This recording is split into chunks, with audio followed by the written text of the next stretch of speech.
Hi, friends. Thank you so much for tuning in today and for joining me last week on my first Facebook Live experience. It was a little bit scary, but we managed to get through it, and I guess it just goes to prove that you can teach an old dog new tricks. And funny that that's what we're talking about, dogs and tricks today. Most everybody has had a puppy or two in their lifetime.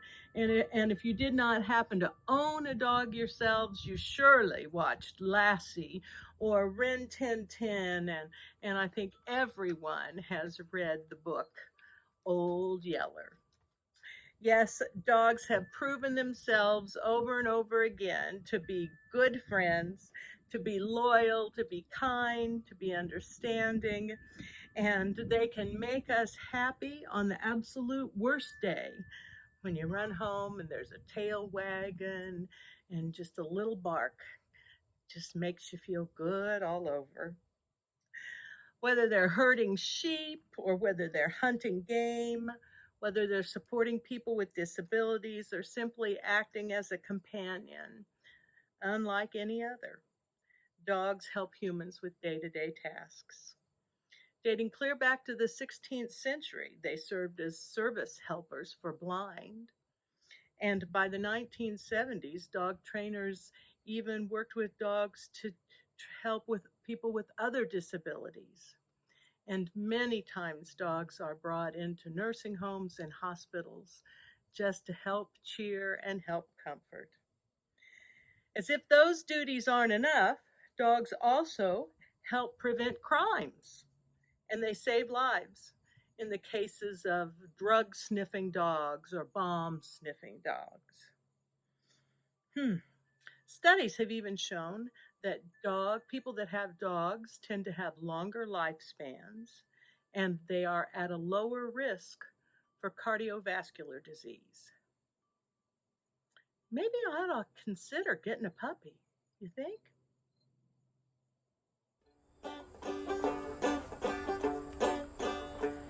How much is that dog in the window? The one with the waggly tail. How much is that dog in the window? I do hope that doggie's for sale. I must take a trip to California and leave my poor sweetheart alone. If he has a dog, he won't be lonesome, and the doggie will have a good home. How much is that dog in the window? The one with the waggly tail. How much is that dog in the window? I do hope that doggie's for sale. I read in the paper there were robbers with flashlights that shine in the dark. My lovey needs a doggie to protect him and scare him away with one bark. How much is that doggie in the window? The one with the waggly tail. How much is that doggie in the window? I do hope that doggie's for sale. I don't want a bunny or a kitty. I don't want a parrot that talks. I don't want a bowl of little fishies. You can't take a goldfish for a walk. How much is that doggie in the window? The one with the waggly tail. How much is that doggie in the window? I do hope that doggie's for sale. Arf, arf, arf. Hop, you are a better banjo player than you are a dog imitator. I'm sorry, but I'm sorry. one thing for sure, and speak up really loud because we're using our masks and it's hard with you so far away. But ever since I have known you, you have been a dog lover. Yes, sir? Yes.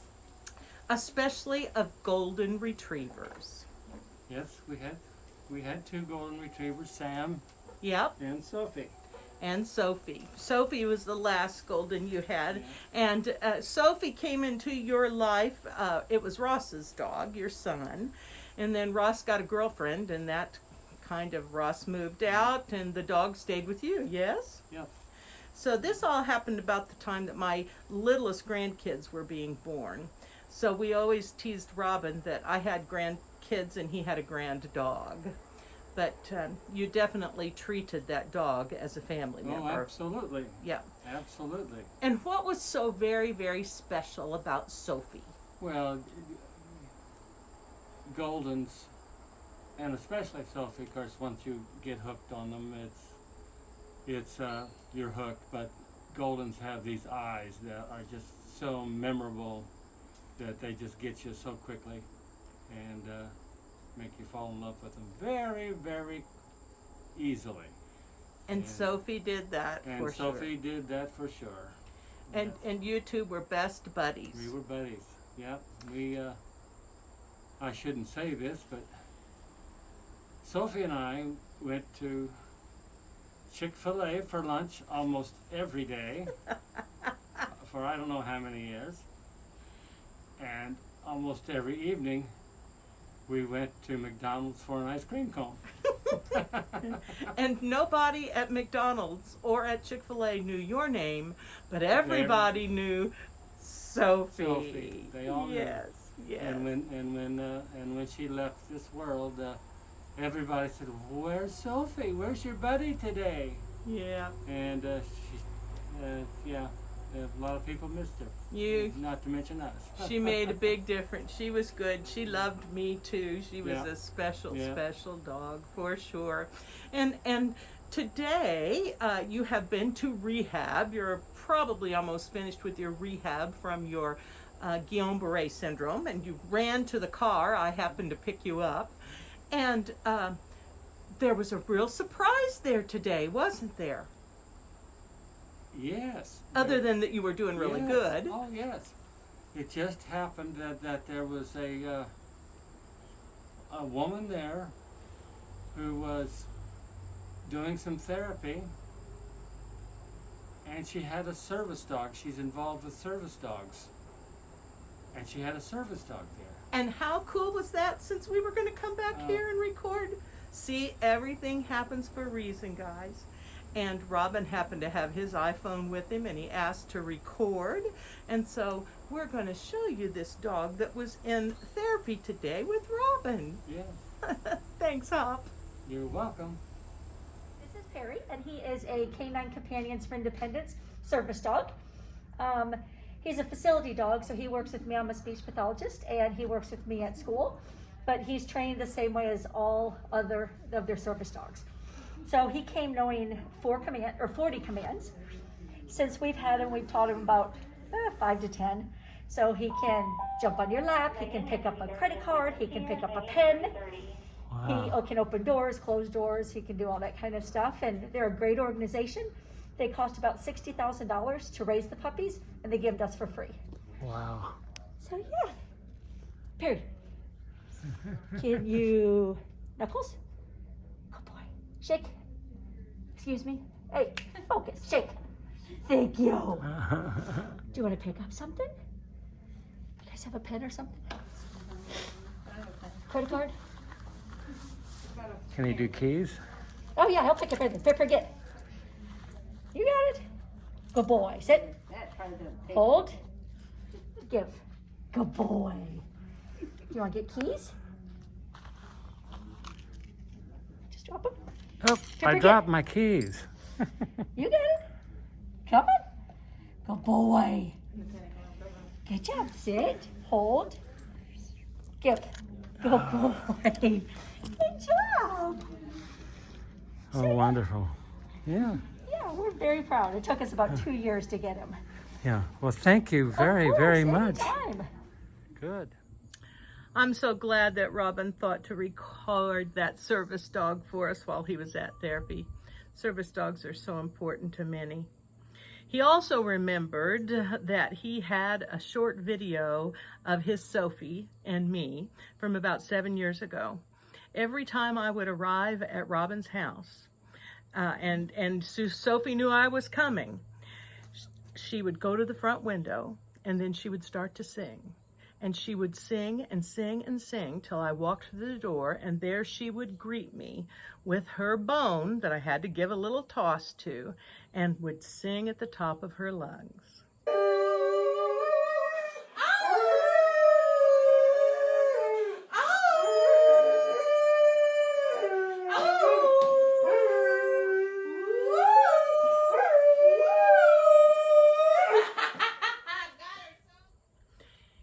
Yes, we all miss Sophie. Let's take a trip through the country and visit a little smaller furry friend and not quite so vocal. Folks, I am so happy to be here at the home of Betty and Sam. Let me get Sam over there. Give me a hey, Sam. Sam Vanderplug, a lovely, lovely spot out in the country on their beautiful screened-in porch, and they have their very special Bibi on Betty's lap. So, how are you, Betty? I'm good.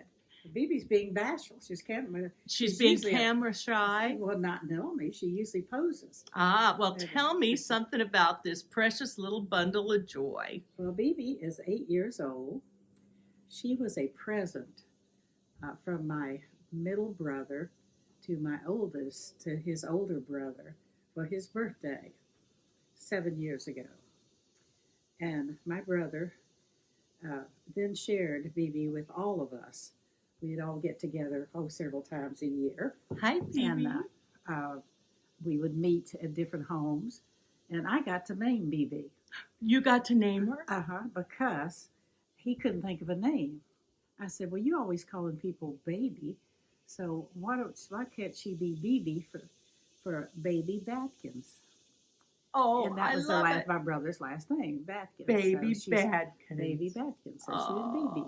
Bibi, you're a doll. Mm-hmm. Yes, but you then are. my brother became ill. He was a diabetic and had breathing problems and couldn't take care of her anymore. And looky there. Oh, baby, you're getting a treat, aren't you? Oh, Mommy has special treats for you. What is that special treat, Betty? it's called a pill pocket. Oh, one of those things for I see, and you're putting a little pill in there because Bibi has allergies, like so many of us this time of year. And she'll just eat this. Well, supposedly she will. I won't put her down because I think she'll do that. Okay, Bibi, do now, your I stuff. tell you what, I want you to sit pretty. Oh, look at her Good sitting girl. pretty. That's a good girl. Let me, before she gives it to her, let me walk around and see if I can get her little face, Betty. Yeah, you sit pretty. Oh, it's sit still pretty. Bibi. Sit pretty. Sit pretty. Sit pretty. Look at you. Sit pretty. Sit pretty, Don't baby. raise it so high. Okay, let's give it to you. And I'll give her another one. Oh, baby. Wait a minute, Good I'll give her puppy. another one. Okay, sit pretty. Sit pretty. Good girl. That's a good girl. Yes, it is. Yeah, a it's a good good girl. girl.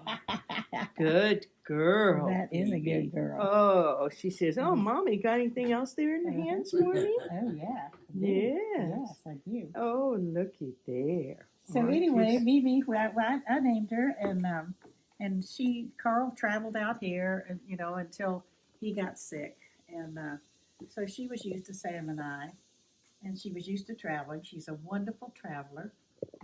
She gets in the car, we can go anywhere, and take her, and she sleeps in the car the whole time we're gone, Oh, my gosh. and until we stop, and then she gets up. Would you train my grandchildren, Bibi? Would you train my grandchildren, you pretty thing? And so anyway, Carl became ill, and he said, "Can you take Bibi and take care of her?" And I said, "Oh my gosh, Carl, I'd be honored to do that. But we're gonna get you well, and then you can have her back." But but what happened is that he came out and lived with us.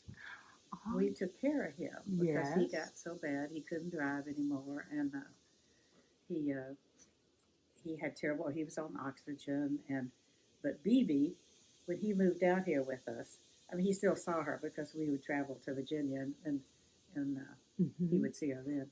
But when he moved out here, she had the best of both worlds. I mean, she then had all three of us. Sure. And she loved it. She loved had it. all kinds of attention, Oh, yes. 24/7. Yeah, she was. So and she's just been a good dog. I did take her for training at one of the local dog kennels because I wanted to make her a therapy dog and take her to the hospitals because that's so heartwarming to people in the hospital who like dogs. Absolutely. And but what happened is that it was too much for me to take care of Carl and try to do that too at the time. So I just never got it done. But she's a therapy dog. So she could go to the hospital and be a therapy dog at this point? Well, she'd with have a to refresher have a course? refresher course. Yes, I'd have to do a refresher course, and she could. Yeah. Yeah. And I may do that at some point when my life settles down. Yeah. When you're not busy. Right. Because you're always busy with something, Oh Betty, yeah, I know. Oh, yeah. This place here keeps us busy all the time. I mean, there's never an end. Yes. Never an end. Betty lives on a beautiful farm.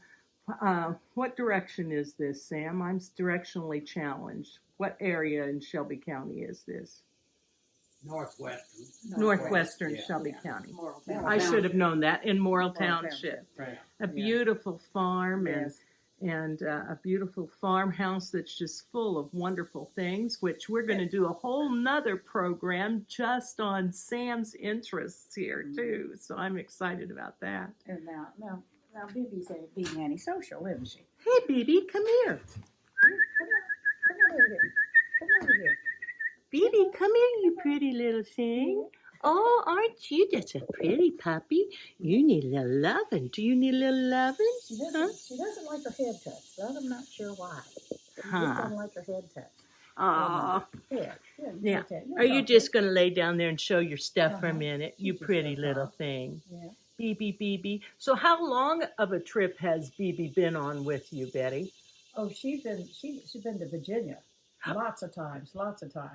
In Georgia, I have another brother that lives in Georgia, so she goes to Georgia too. Uh-huh. And then she goes to North Carolina to the beach. Oh, But she she likes doesn't like the beach. She doesn't like the beach. No, she won't get in the water. She doesn't like the I beach don't at blame it. all. It would mess up our hair, wouldn't it, Uh-huh. Bibi? I mean, she likes being with us. As long as she's with us, she's okay. Mhm. And she gets along with other dogs. Well, she looks like she just get along with everybody. She What does. is the breed of this dog? This is a Shih Tzu. Shih Tzu. Shih Tzu. Shih Tzu. Yeah, it's hard to say. Yes, it is hard to say. Mhm. Well, Bibi, you are an absolute little doll baby. Yes, you And are. she's just a really good. She loves kids. When we have little kids here, I mean, they've got to be 4 and up. Uh-huh. They've got to be 4 years old and up. Right. But she just loves that and wants to play with them and she enjoys having them around. Right. I mean, if we had a kid walking on the road there, she would have a fit to go out to the road and see them. Right. Mm. Right. She's She's a social butterfly. Yeah, she is a social butterfly. Yeah. Well, they But say she's also a diva because when I had her in training, one of the things that I had to do for her to be a therapy dog, the last thing she had to do was to lay in the grass. lay in the grass. Lay in the grass. Okay. And I told her to lay down, and she wouldn't do it because the grass was wet.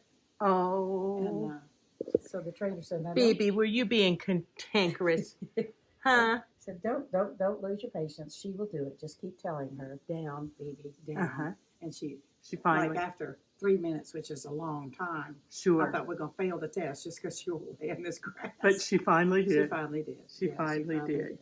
Yes, you Yeah. just didn't want to get all dirty because you were all clean and pretty. You are a girl at heart. Mhm. Yes, you are. Isn't she a So my dog? trainer said, "You know what? Your dog's a diva." I said, "I know she is. She's also spoiled." Aw. Well, I know. they say that people choose pets that are kind of a reflection of their personalities, and this little puppy here is just the sweetest, most precious thing, and loving and kind and gentle, and I can say all those things about you, Betty Oh, Vanderplug. thank you. That's very sweet. she brings so much joy to us. I mean, she really does. Yeah. Yeah.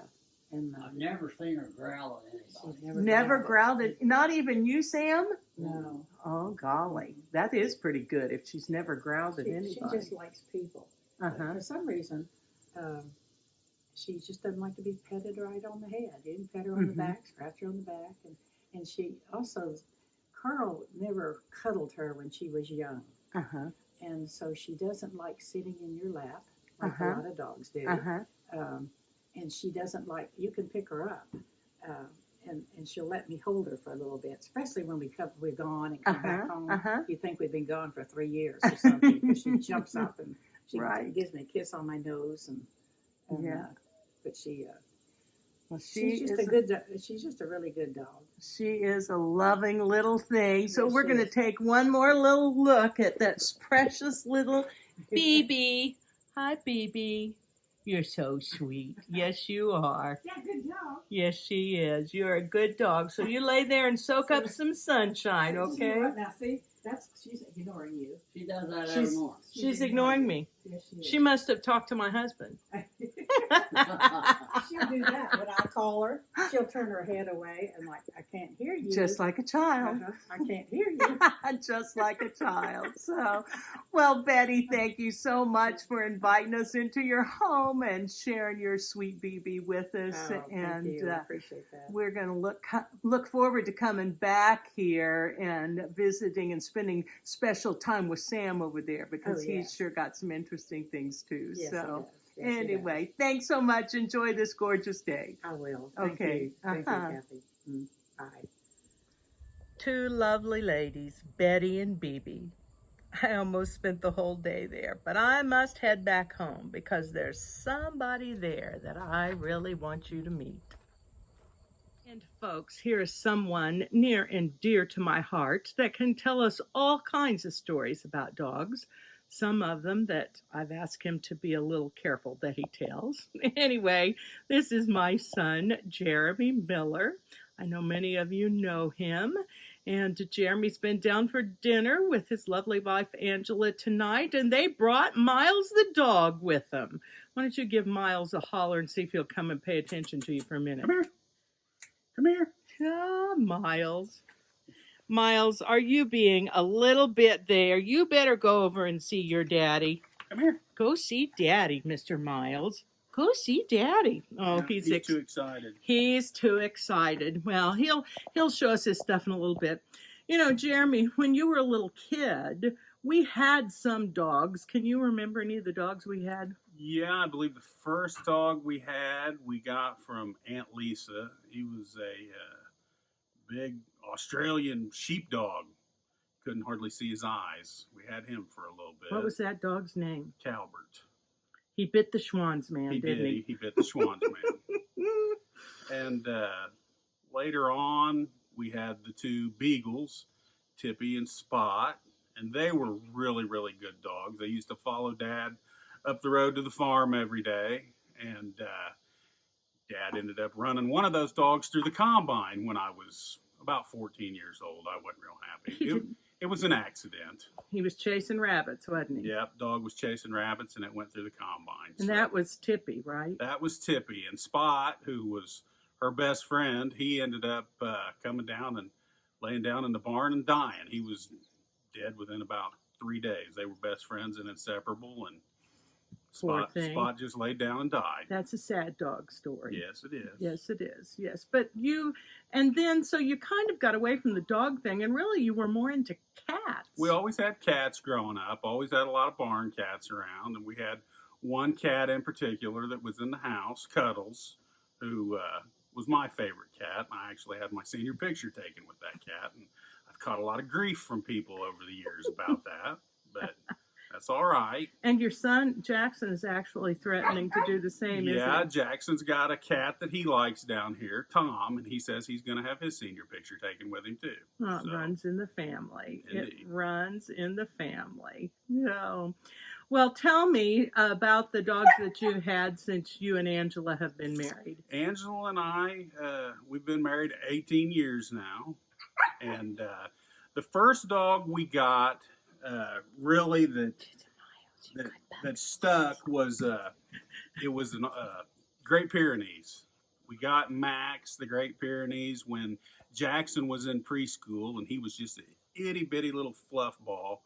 And then, if you know about Great Pyrenees, you know they get to be pretty big dogs. And I think at Max's biggest weight, he was about 95 pounds, and he was about that tall. He looked like a miniature horse. He did. He was like a miniature horse, and I was a little concerned that was going to be your house dog. no, he was the best dog. The kids used to ride him around like a horse when he was little. Just a great dog. Real protective of the kids. Used to come with me to the farm, and if I was planting corn or whatever, when he was young, he would run up and down the field all day long while I was out there planting. Now in his older years, he just ended up laying up there under the truck until I got done. Mm-hmm. But he was a great dog. We had to put him down. What's it been? 2 years ago. Mm-hmm. And I never had to do that with the dog, and it was probably the hardest thing I've ever done. And I told Angela, I said, I'm never getting another dog again because I don't want to go through that. It was rough on me. It was rough on the kids. And that lasted about a week. I sat there in the house for a week with no dog in the house at night because everybody else goes to sleep before me, and I'd stay up later. And it was always me and Max watching TV in the living room. And I told Angela, I said, I can't do this. We got to find a dog. Yes, Miles, I hear you. And we went to a dog adoption site. And up in northern Indiana, there was a dairy farmer that had a Australian Shepherd dog that had been bred by a border collie and had puppies, and all the puppies were there on the dairy farm, and he was worried they were going to get stepped on by the cows, so he gave them to an adoption shelter. He's getting impatient. He's almost ready for showtime. Sorry. Go ahead, hon. And that's where we saw him. We saw him on the internet, and I think it was about 3 days before Christmas, wasn't it, Angela? I drove up to Peru and ended up bringing Miles home. And he's been just the best dog. And Miles was over there with Angela. There's Angela, Jeremy's lovely wife. And Miles and Papa, they're all out here listening to the dog stories today. But Angela thinks I spoil him. I don't think so. I know that you spoil him. But he's great. He loves coming to the farm with us. He likes riding in the truck with me and Dad. Loves going for rides. Anywhere, doesn't matter. Through my chemo treatments and stuff, it's nice when I come home, the dog jumps up on my lap and he just sits there. It's like he almost knows I don't feel well, you know what I mean? So and Max, your Great Pyrenees. My Great Pyrenees did the same thing when I was going through my cancer treatments the first time. I remember coming home from the hospital after I'd been in the hospital for like 10 days, and I got out of the car, and the dog was just sitting there at the fence crying because he missed me so much. I witnessed that. He did. He cried. We were all worried because Jeremy had a pretty major surgery at that point, and that dog jumped up on him and put his arms around his shoulders just like a human being, hugging him and welcoming him back home, didn't he? Yeah. So Miles is therapeutic. Yes, he is. Yes, he's very therapeutic. And he does some really cool tricks too, doesn't he? I don't know if they're cool tricks. He's a little bit crazy, but yeah. Well, let's just show everybody how crazy Miles can be, okay? Okay. And of course, you always have to give your puppy a treat, and then he'll do wonderful things for you, right, Jeremy? Yeah, he will. Okay. Go get the ball. Woo! Where'd it go, Miles? There it goes. Ha ha! Oh, it looks like a long ways out there, but he found it, by golly. And he'll bring it back, but he doesn't like to drop the ball. So you have to coax him with something. Come here. Your piece of steak. Yeah. Now I got the ball back. Tricked you, Miles. We'll go get it again. Ha ha! Look at that puppy run. Got it on the van. Oh, yes. And he'll play like this for hours. He'll play like this for hours. He's a good... Oh, you're going to come and see me? You think I'm going to give you... Yes. Well, we're going to give you another surprise here. Miles, go see Papa. Get your treat, and then we'll do another trick. Sorry, Susie. Come here. Come here. Come here. Miles. Come here.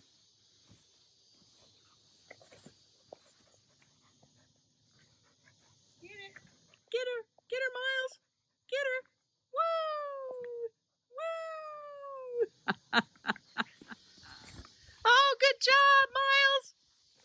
Good job, Miles. There he goes. There he goes. Is that a cool dog or what? Get him, Miles. Get him. Get him.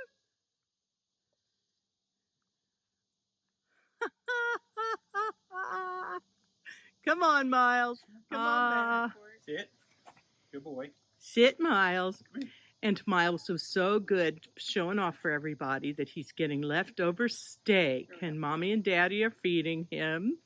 That's Angela, my daughter-in-law, and Miles, the good puppy, and my dear boy, Jeremy.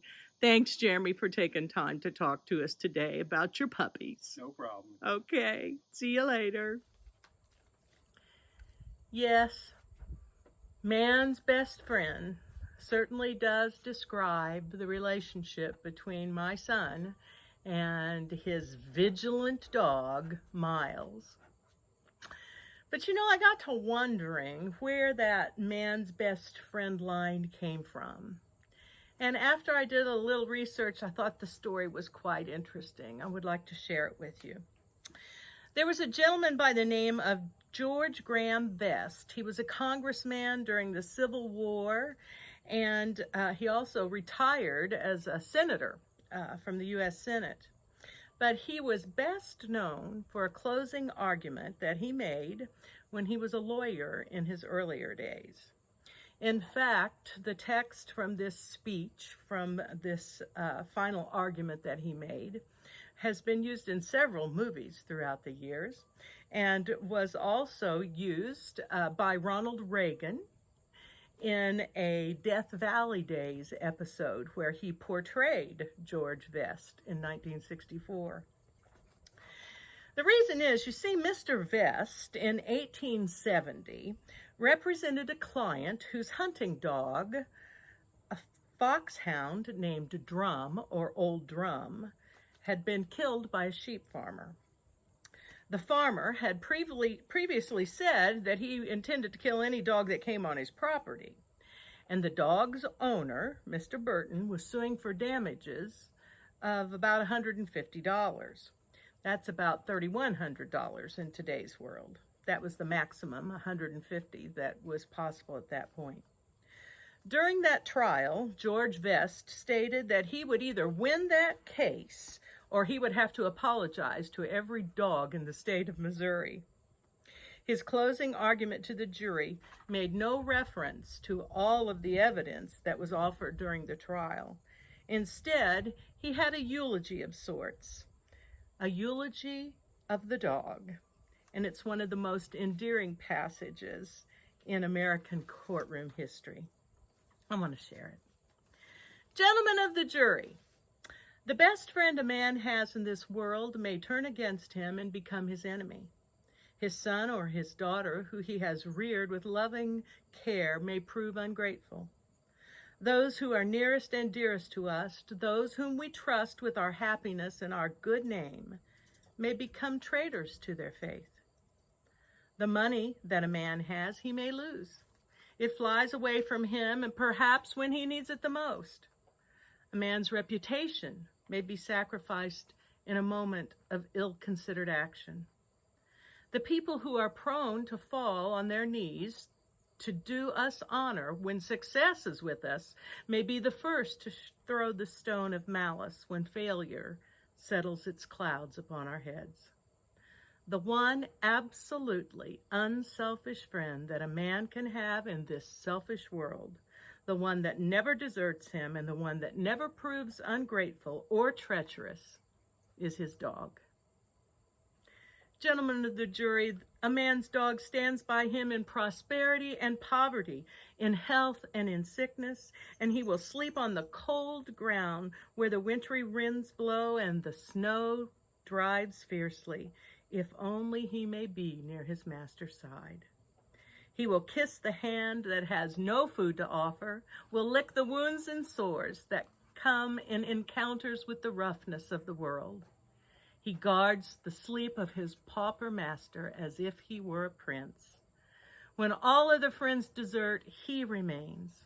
When riches take wings and reputations fall to pieces, he is as constant in his love as the sun in its journey through the heavens. If fortune drives the master forth, an outcast in the world, friendless and homeless, the faithful dog asks no higher privilege than that of accompanying him to guard against danger, to fight against his enemies. And when the last scene of all comes, and death takes the master in its embrace, and his body is laid away in the cold ground, no matter if all friends pursue their way, there by his graveside will the noble dog be found, his head between his paws, his eyes sad, but open in alert watchfulness, faithful and true, even to death. Well, George Vest won that case. The jury awarded just $50 to the dog's owner, but to the man who shot the dog had to pay all the court costs too. Mr. Vest also won his appeal that was taken to the Missouri Supreme Court, and a bust of that dog, Old Drum, resides in the Missouri Supreme Court building in Jefferson City, Missouri today. In 1958, a statue of the dog was erected on the Johnson County Courthouse lawn, containing a summation of Vest's closing speech. A man's best friend is his dog.